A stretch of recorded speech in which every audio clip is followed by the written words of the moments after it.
नमस्कार। खबरां ਦੇ ਇਸ ਬੁਲੇਟਿਨ ਵਿੱਚ ਤੁਹਾਡਾ ਸਵਾਗਤ ਹੈ। ਮੈਂ ਹਾਂ ਤਰਨਜੀਤ ਕੌਰ। ਪਹਿਲਾਂ ਪੇਸ਼ ਨੇ ਚੋਣਵੀਆਂ ਖਬਰਾਂ। ਪ੍ਰਧਾਨ ਮੰਤਰੀ ਨਰਿੰਦਰ ਮੋਦੀ ਅਨੁਸਾਰ ਕੇਂਦਰ ਸਰਕਾਰ ਦੇਸ਼ ਦੇ ਹਰ ਖੇਤਰ ਦਾ ਸੰਤੁਲਿਤ ਵਿਕਾਸ ਕਰਵਾਉਣ ਵੱਲ ਧਿਆਨ ਦੇ ਰਹੀ ਹੈ। ਕਿਹਾ ਕਿ ਪਿਛਲੇ 9 ਵਰ੍ਹਿਆਂ ਵਿੱਚ ਵਿਕਾਸ ਦੀ ਇੱਕ ਨਵੀਂ ਕਾਰਜਸ਼ੈਲੀ ਵਿਕਸਿਤ ਕੀਤੀ ਗਈ ਹੈ।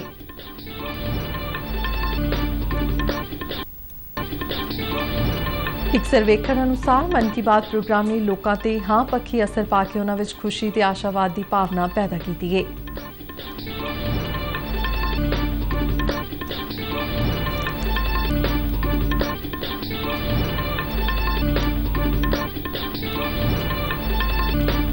ਸ਼੍ਰੋਮਣੀ ਅਕਾਲੀ ਦਲ ਦੇ ਆਗੂ ਤੇ ਪੰਜਾਬ ਦੇ 5 ਵਾਰ ਮੁੱਖ ਮੰਤਰੀ ਰਹੇ ਪ੍ਰਕਾਸ਼ ਸਿੰਘ ਬਾਦਲ ਦਾ ਲੰਬੀ ਬਿਮਾਰੀ ਮਗਰੋਂ ਦੇਹਾਂਤ।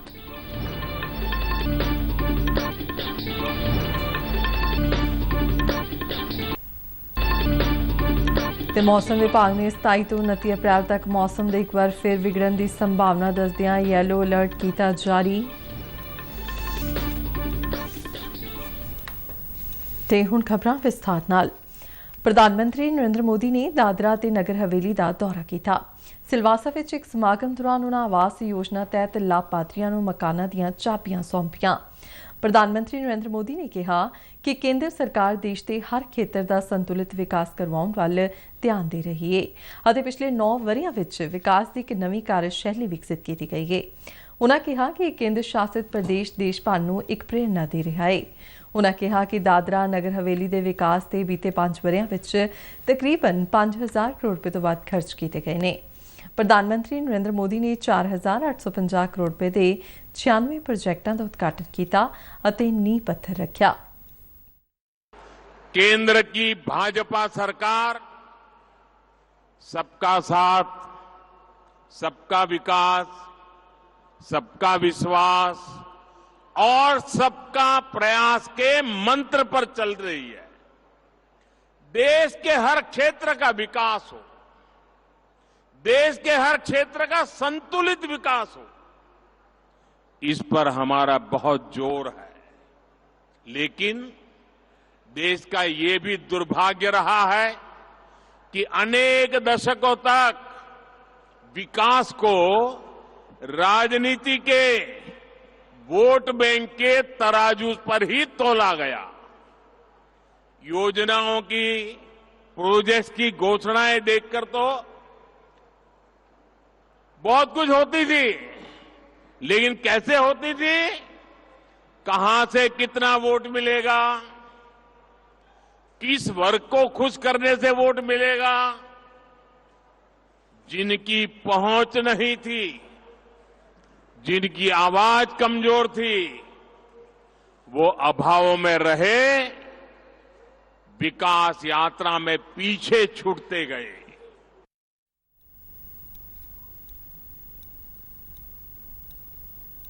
ਮਗਰੋਂ ਪ੍ਰਧਾਨ ਮੰਤਰੀ ਨਰਿੰਦਰ ਮੋਦੀ ਨੇ ਇੱਕ ਰੋਡ ਸ਼ੋਅ ਵਿੱਚ ਵੀ ਹਿੱਸਾ ਲਿਆ। ਸੜਕ ਦੇ ਦੋਵੇਂ ਪਾਸਿਆਂ ਮੌਜੂਦ ਵੱਡੀ ਗਿਣਤੀ ਵਿੱਚ ਲੋਕਾਂ ਨੇ ਪ੍ਰਧਾਨ ਮੰਤਰੀ ਦਾ ਜ਼ੋਰਦਾਰ ਸਵਾਗਤ ਕੀਤਾ ਅਤੇ ਇਸ ਰੋਡ ਸ਼ੋਅ ਨੂੰ ਲੈ ਕੇ ਲੋਕਾਂ ਵਿੱਚ ਭਾਰੀ ਉਤਸ਼ਾਹ ਦੇਖਿਆ ਗਿਆ।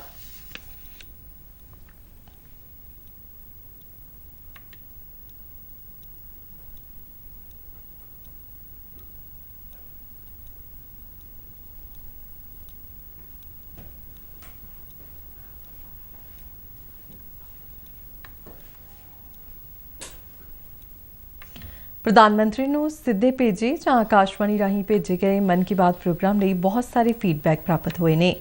ਦਸੰਬਰ 2021 ਤੱਕ ਲਗਭਗ 1 ਕਰੋੜ ਬੱਚਿਆਂ ਨੇ ਪ੍ਰਧਾਨ ਮੰਤਰੀ ਨੂੰ ਪੋਸਟ ਕਾਰਡਾਂ ਤੇ ਆਪਣੇ ਜਵਾਬ ਭੇਜੇ ਸਨ, ਜਿਹੜਾ ਉਹਨਾਂ ਨੂੰ ਬਹੁਤ ਹੀ ਦਿਲਕਸ਼ ਅਤੇ ਪ੍ਰੇਰਨਾਦਾਇਕ ਵੀ ਲੱਗਿਆ।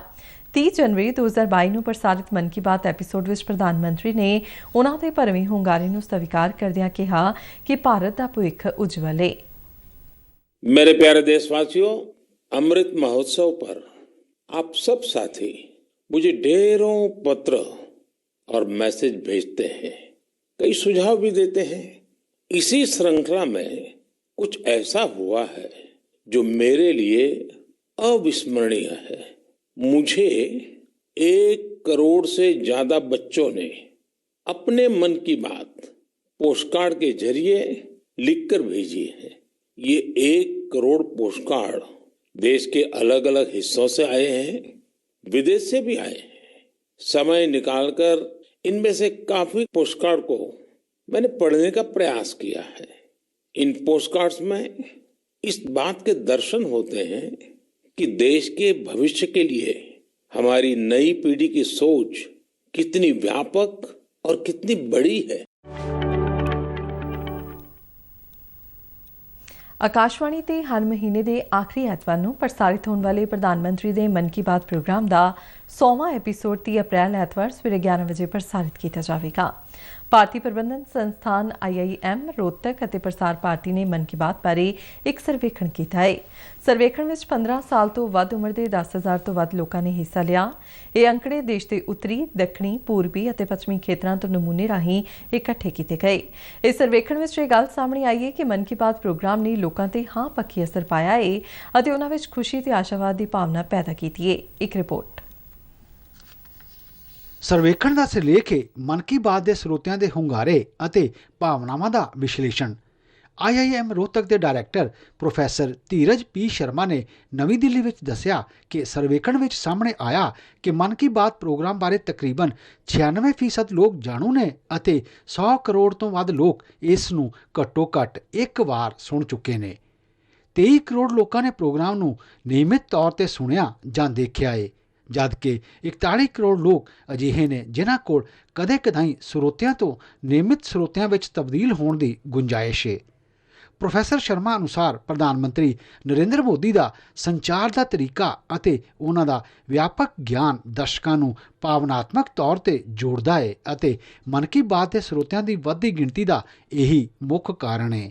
हाउसमेड्स हैं, जो दूध बेच रहे हैं, जो चाय बना रहे हैं, स्टूडेंट्स हैं, विद्यार्थी के अलावा टीचर्स हैं, सबसे एक बहुत बड़ा सैंपल 10,003 लोगों का सैंपल लेने के बाद उसके बाद हमने ये यूजेबल सैंपल है। सैंपल तो इससे बड़ा था, तकरीबन 11-12 हज़ार और बड़ा सैंपल था, उसमें से कुछ अनफिल्ड क्वेश्चन रह गए।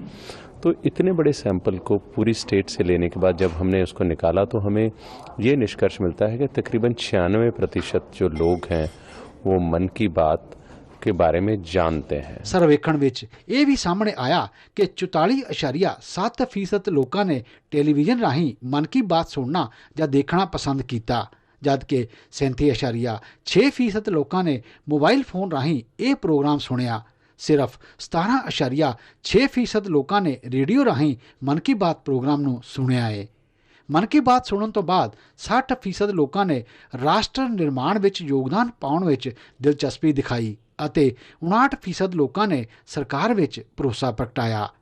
ਪ੍ਰਸਾਰ ਭਾਰਤੀ ਦੇ CEO गौरव द्विवेदी ने कहा कि मन की बात प्रोग्राम राਹੀਂ लोगों का देश प्रति प्यार ਵਧਿਆ है, जिसमें कि युवाओं के इश्यूज हैं, हमारी प्रकृति और संरक्षण से संबंधित विषय हैं, हमारी जो सेनाएं हैं उनके संबंध में जो इश्यूज हैं और भारत की जो वैज्ञानिक उपलब्धियां हैं उनके बारे में लोग जानना चाहते। माध्यम से राष्ट्र के प्रति जो लोगों का प्रेम है, राष्ट्र के प्रति जो समर्पण है, उस भावना को भी बल मिला है। ਮਨ ਕੀ ਬਾਤ ਪ੍ਰੋਗਰਾਮ ਦੇ ਪ੍ਰਸਾਰਣ ਦੇ ਹਰਮਨ ਪਿਆਰਾ ਹੋਣ ਦਾ ਅੰਦਾਜ਼ਾ ਇਸ ਗੱਲ ਤੋਂ ਵੀ ਲਗਾਇਆ ਜਾ ਸਕਦਾ ਹੈ ਕਿ ਇਹ ਦੇਸ਼ ਦੀਆਂ ਸਾਰੀਆਂ 22 ਭਾਸ਼ਾਵਾਂ ਵਿੱਚ ਪ੍ਰਸਾਰਿਤ ਹੋ ਰਿਹਾ ਹੈ। ਸੰਸਕ੍ਰਿਤ ਅਤੇ ਸੁਣਨ ਤੇ ਬੋਲਣ ਤੋਂ ਅਸਮਰਥ ਵਿਅਕਤੀਆਂ ਦੀ ਭਾਸ਼ਾ ਵਿੱਚ ਵੀ ਇਸ ਦਾ ਪ੍ਰਸਾਰਣ ਹੁੰਦਾ ਹੈ। ਦੁਨੀਆ ਦੀਆਂ ਹੋਰ 11 ਭਾਸ਼ਾਵਾਂ ਵਿੱਚ ਮਨ ਕੀ ਬਾਤ ਦਾ ਪ੍ਰਸਾਰਣ ਕੀਤਾ ਜਾਂਦਾ ਹੈ।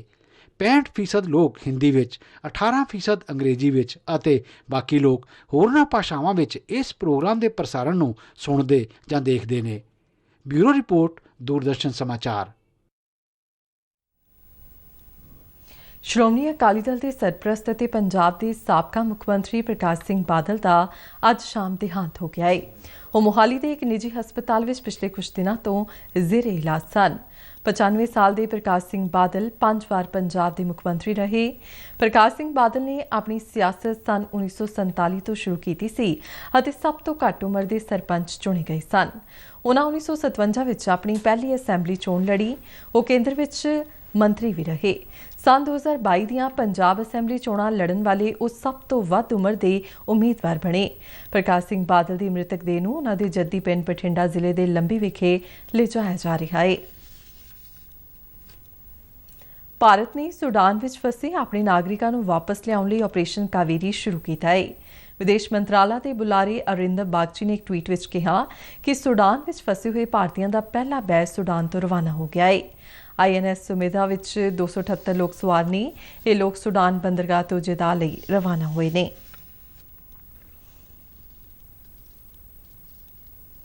उत्तराखंड के केदारनाथ धाम के कपाट अज तो श्रद्धालुओं लिए खोल दिए गए हैं। इस तो पहला कल बाबा केदारनाथ की पंचमुखी देवी डोली मंदिर पुजी। इस विशेष मौके पर भगवान शिव के निवास को 35 क्विंटल फुलों नाल शानदार ढंग नाल सजाया गया। मंदिर का पूर्वी गेट पहला खोलिया गया तो बाद में पश्चिमी गेट के दरवाजे खोले गए। बाबा केदारनाथ के दर्शनों लिए वड्डी गिनती में पुज रहे श्रद्धालु भगवान शिव की पूजा पूरी श्रद्धा ते विधि विधान नाल कर रहे हैं और फुल अर्पित कर रहे हैं। चारधाम यात्रा 22 अप्रैल को अक्षय तृतीया के मौके पर गंगोत्री और यमुनोत्री के कपाट खोलने नाल शुरू हुई सी।